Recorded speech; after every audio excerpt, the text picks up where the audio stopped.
My name is Tammy Shellman, and my official title is Vice President of Customer Experience for Agia Affinity Organization.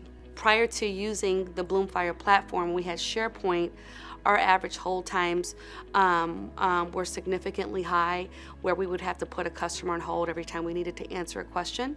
Also, after call wrap is another contact center metric where they would stay and wrap up while they went to look for answers, and we were able to cut down on those metrics by 50% by launching Bloomfire. We're able to measure our success because Bloomfire provides us with the analytics to measure how well we're doing, and so we're very heavily metric and analytics focused, and so we pull our views, our contributions.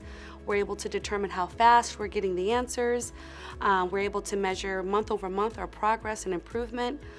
We are also able to hone in and focus in on departments or associates that have low utilization that we would like to improve. We're able to set goals, and so it feels really good to be in control of how we manage knowledge. I have a good hands-on understanding of how to search information, especially at my level, so that makes me feel really good. On the rare occurrence that I need to interact with an escalated customer or something like that, I can utilize Bloomfire to get to the information that I need.